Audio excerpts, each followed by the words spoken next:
Manifesto as religiões nominalmente cristãs.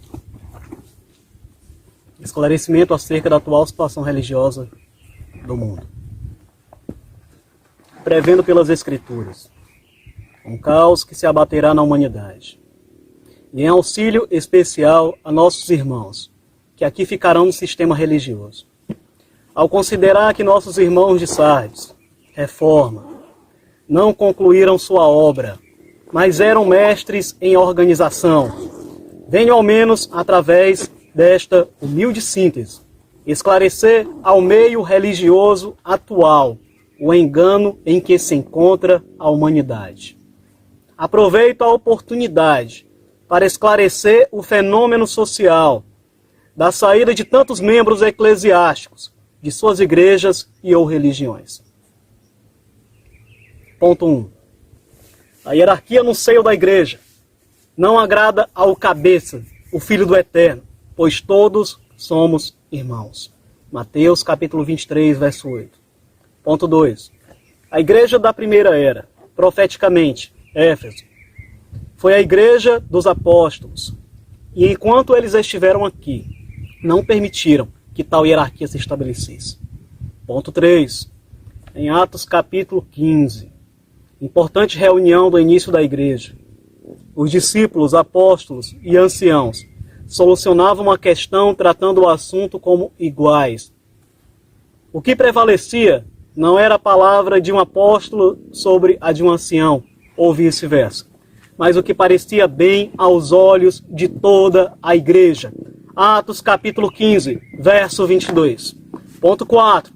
Na suprastada reunião, e em toda a igreja em Atos, os homens santos chamavam-se apenas pelo seu nome, não invocando títulos de suas funções, pois sabiam que tal costume era contrário aos ensinamentos do Filho do Eterno. Ponto 4. Ponto 5. Os próprios anjos, seres ministradores do Eterno, não invocam e não invocavam títulos sobre os homens. Atos capítulo 10, verso 5.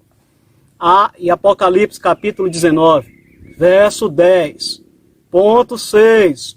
A obra dos nicolaítas, que queria adentrar na igreja da primeira era, Éfeso, também era um clero que estava querendo ser formado para se sobrepor aos irmãos comuns. Entendei a etimologia da palavra nicolaítas. Nico, do grego, conquistar.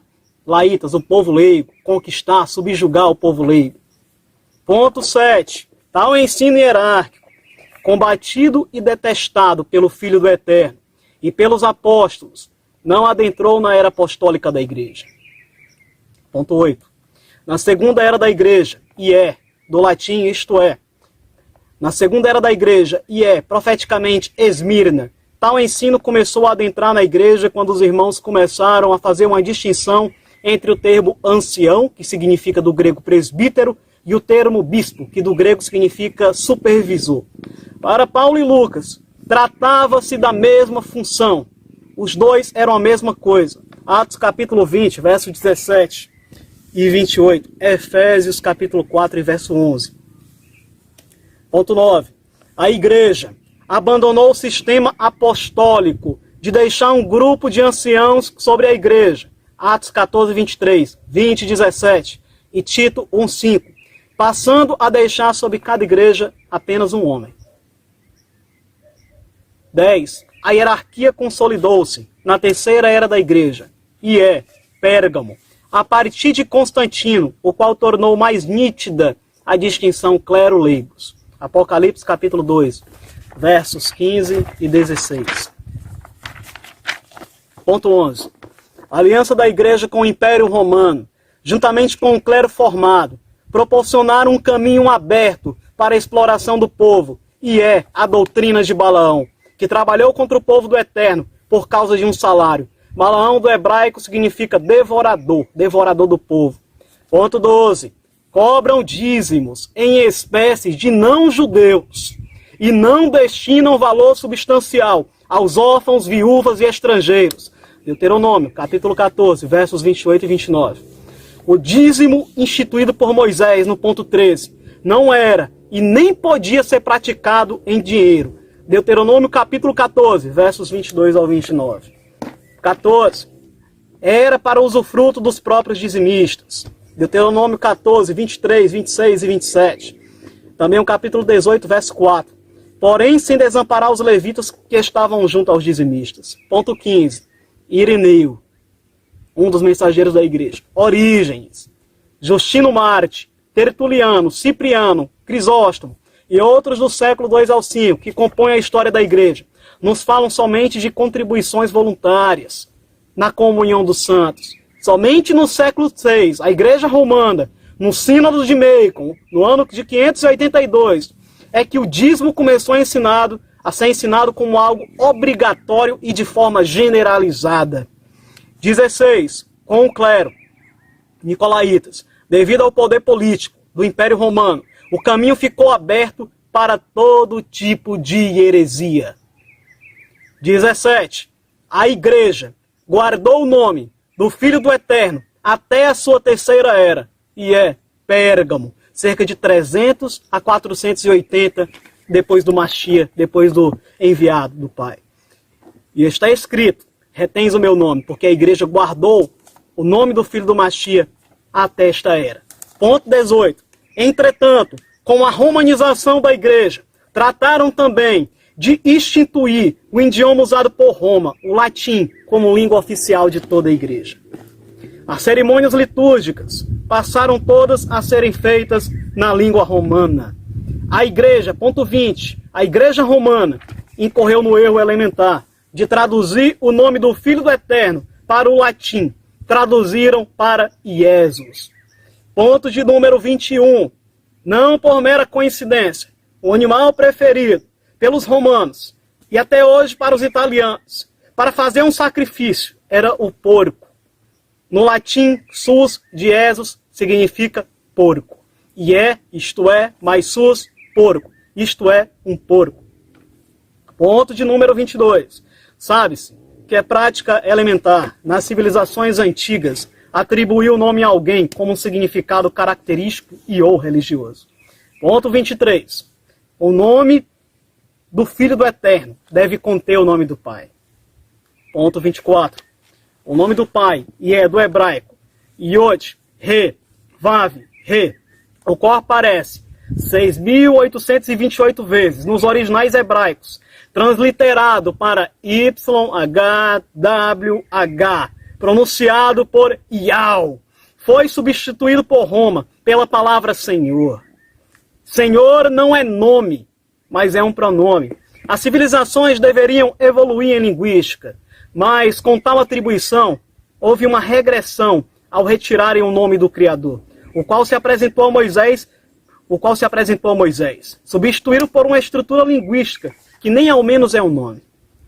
Ponto de número 27. O Eterno expressou ao profeta judeu que esse é o nome pelo qual deveria ser lembrado de geração em geração. Êxodo 3,15.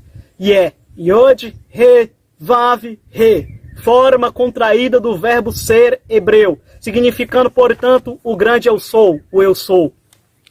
Ponto de número 27. 28. É sabido entre os cristãos que Roma é a cidade assentada sobre 7 montes.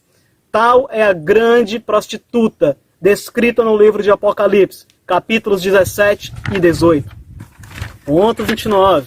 Roma não teria autoridade, portanto, para atribuir nomes ao Criador e ao seu Filho. 30. O nome do Filho atribuído por Roma, portanto, é uma blasfêmia. Ponto de número 31. Entende-se agora, próximo ao fim dos dias. Ezequiel 38:16, Guerra de Gog, entendei. Porque a grande prostituta está assentada em uma besta, cheia de nomes de blasfêmias. 32. Entende-se, portanto, hoje, porque Roma teria lançado por terra a verdade, e é o nome do Filho do Eterno, e teria tido sucesso. Daniel, capítulo 8, verso 12. 33. E porque teria embebedado todas as nações com o vinho da sua prostituição. Ponto de número 34.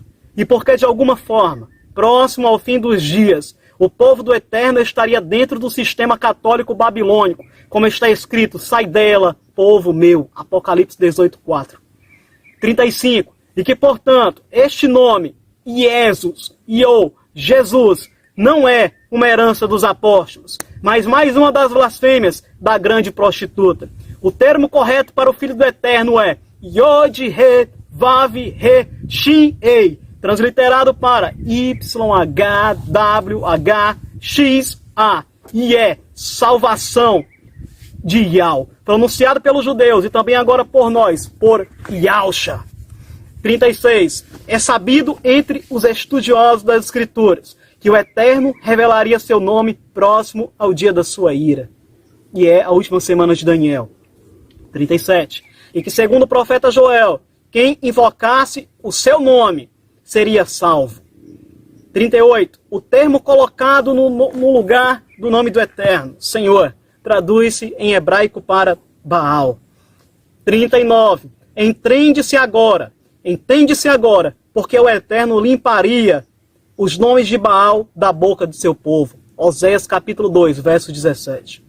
40. Depreende-se agora, porque o profeta Isaías afirma em profecia que o nome do Eterno é blasfemado todo dia. Isaías capítulo 52, versículo 5. E que seu povo iria saber o seu nome. Isaías capítulo 52, verso 6. A Igreja Católica profanou as Escrituras ao inserir dentro dela os nomes de ídolos e blasfêmias. Senhor do hebraico é Baal, Jesus, de onde vem Jesus, significa estepôrico. Adonai, vindo do ídolo Adonis. Deus, em associação a Zeus, romanizaram a Bíblia. 43. Entende-se agora, porque a prostituta em Apocalipse 17 tem um cálice de ouro na sua mão, que é a Escritura, cheio das abominações e da imundícia da sua prostituição. 44. Agora entende-se porque Jeremias profetizou que havia um plano para ser retirado o nome do Filho do Eterno. Vide Jeremias 11:19. E que em tal verso o profeta afirma em profecia que o Messias era como um manso cordeiro, em contraposição ao porco apresentado por Roma. 45. O nome do Filho do Eterno foi retido até a era de Pérgamo, com o irmão Martinho Toures, um dos mensageiros da igreja, sendo voltado a ser invocado de forma mais abrangente apenas na era de Filadélfia. E é hoje. Apocalipse 2:13, 3:8. 46. A igreja romana retirou a pronúncia do nome do Criador, dos nomes dos profetas e dos apóstolos. Como exemplo temos aqui Ishaial, que traduziram erroneamente para Isaías. Irmial, que traduziram erroneamente para Jeremias. Daniel, que traduziram erroneamente para Daniel. Matitial, que traduziram erroneamente para Mateus, em associação ao ídolo Zeus e tantos outros. Ponto 47. Sabe-se que o termo El é o termo cananeu para o título hoje conhecido como Deus, e é celestial. E que em Canaã havia adoração a uma trindade formada por El, sua esposa Xerá, e o seu filho Baal. E que tal religião veio da Babilônia, a partir da trindade, Nimrod, Semíramis e Tamuz, e que tal trindade se difundiu pelas principais culturas da terra. 49. Sabe-se que os judeus permaneceram firmes, sabendo haver apenas um Criador. Veja na Shemá de Moisés. 50. Sabe-se que o batismo praticado pela maioria das religiões nominalmente cristãs não é o mesmo dos primeiros séculos da história da igreja. É lamentável. 51. É também sabido que os apóstolos batizavam apenas no nome do Filho do Eterno. Atos capítulo 2, verso 38 e 19. Atos capítulo 19, verso 5. E Romanos capítulo 6, verso 3. Quanto mais outras passagens. 52. E que o batismo deve ser feito no nome de quem morreu por nós. 53. E que o batismo trinitário, baseado em Mateus 28, 19, trata-se de mero acréscimo documentado. Vide no rodapé da Bíblia Jerusalém. 54. Sabe-se que o termo Bíblia não aparece no conteúdo bíblico. Tal foi compilada pela Igreja Romana. 55. Os textos apresentados pela Igreja Romana possuem diversos acréscimos documentados, bem como diversas adulterações e erros. Vide a Confissão de Jerônimo e documentos arqueológicos históricos. 56. A Igreja Romana não foi dada autoridade pelo Criador e nem pelo seu Filho para dizer o que é Escritura. 57. Sabe-se que a Trindade é a doutrina central do catolicismo e que é chamada de mistério central da fé. Mistério central da fé no catolicismo romano. 58. E que na testa da prostituta, em Apocalipse 17, está escrito a palavra mistério. 59. E que tal ensinamento nunca foi adotado por Moisés, os profetas, os apóstolos e a igreja primitiva. Pois sempre foi ensinado pelo povo de Al, o Eu Sou, que ele é único e não há outro além dele. Deuteronômio, capítulo 6, verso 4. Isaías, capítulo 43, verso 1. 44, 6. 45, 5 e 6. Tiago, 2, 19. Judas, 25. Todas as escrituras. 60.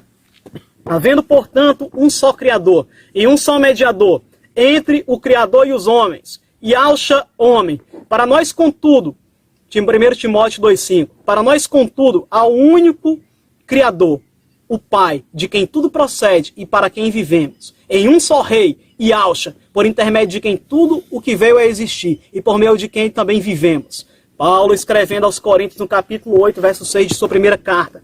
61. O próprio Filho do Eterno afirma haver um só Criador. Mateus 12, 23. 62. Se fossem três, Moisés, Paulo e o próprio Machia, teriam dito haver três, e ou três em um, o que não acontece. 63. É sabido que os versos que falam da Trindade são acrescentados pela Igreja Romana. 1 João, capítulo 5, verso 7. Mateus 28, 19. 64. Sabe-se que a doutrina da Trindade adentrou a Igreja no ano 381, através do Papa Damásio, no concílio da Igreja Romana. 65. O profeta Miqueias afirma a origem do Filho desde tempos imemoriáveis.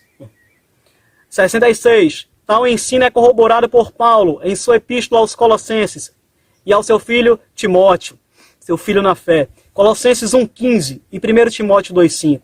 67. Sabe-se que todas as coisas foram feitas por intermédio do Filho. Colossenses 1,16. E que ele foi o princípio da criação do Pai, Apocalipse 3,14, e que esteve presente na criação do mundo com o Pai, como o seu arquiteto, Provérbios capítulo 8, versículo de número 30. 68. O Filho afirma a igreja de Laodiceia ter sido criado, Apocalipse 3,14. 69.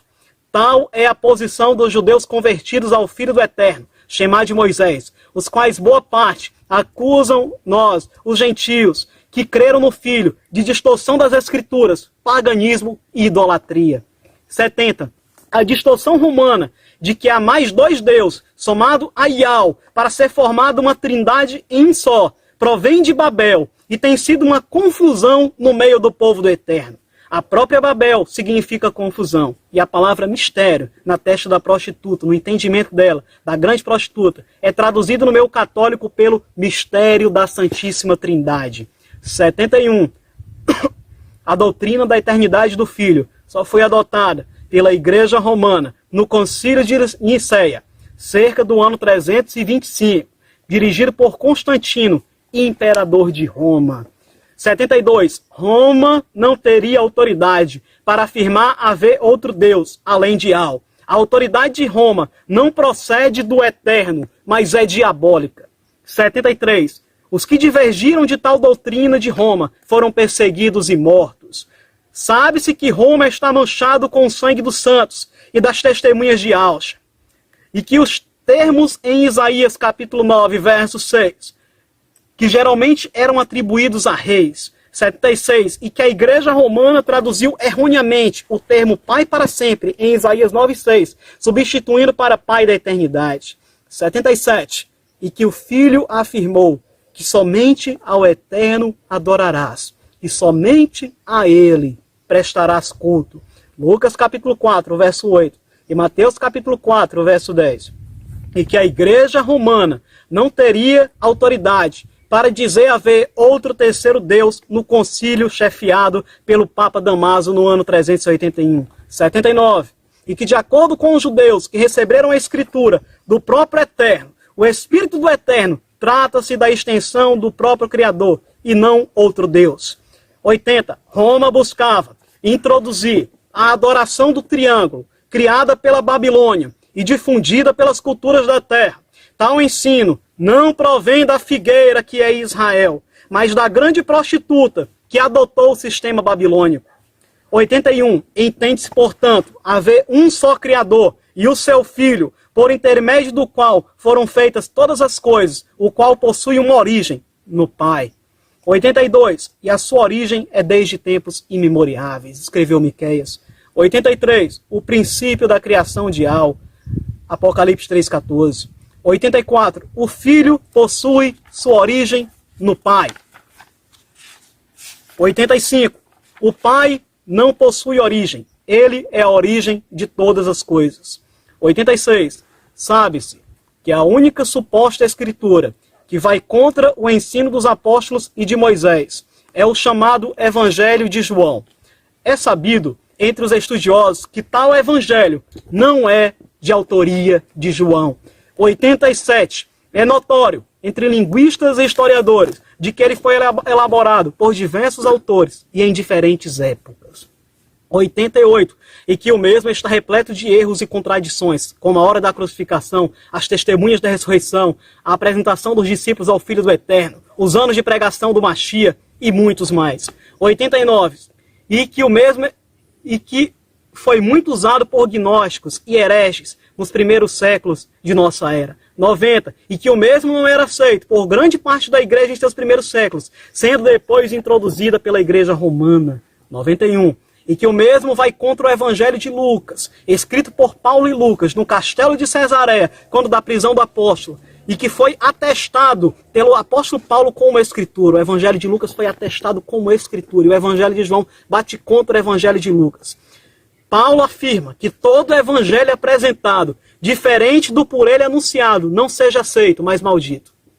93. E que, portanto, não podemos basear a doutrina da igreja em um evangelho historicamente duvidoso e de origem não apostólica, totalmente contrário às doutrinas de Moisés e dos profetas. 94. Sabe-se que os judeus que creram no Salvador, denominados judeus messiânicos, não receberam tal evangelho e que acusam Roma de distorcer as escrituras e profaná-las com idolatria e paganismo. 95. Conclui-se, portanto, o entendimento de por que o diabo é o pai da mentira e porque ele engana todo mundo em Apocalipse 12:6. E porque a própria igreja estaria dentro do sistema babilônico, próximo ao fim dos dias. Apocalipse 18:4. 96. Sabe-se que o dia da ira do Eterno se aproxima e que aqueles que se purificarem experimentarão um grande livramento. Apocalipse 3:10, 14:1-5, Isaías 26:20. 97. Ora, o Eterno não abandonou o seu povo, apesar dos enganos de Satanás. Oséias 2:17. A romanização da igreja a profanou, mas não a destruiu. Daniel 8:11. E para o Eterno, o mais importante é a intenção do coração. 1 Samuel 16:7. 98. E que, portanto, o Eterno nunca abandonou aqueles que com o coração sincero o invocam. Salmo 145, verso 18. Mesmo pronunciando ignorantemente os nomes de blasfêmia. Oséias capítulo 2, verso 17. E que o Eterno não leva em consideração os tempos de ignorância, Atos 17:30, ponto 100 e final, e que notifica agora a que todos os homens se arrependam. Nestas palavras, Igor Câmara Lima, Crateús, 29 de janeiro de 2020.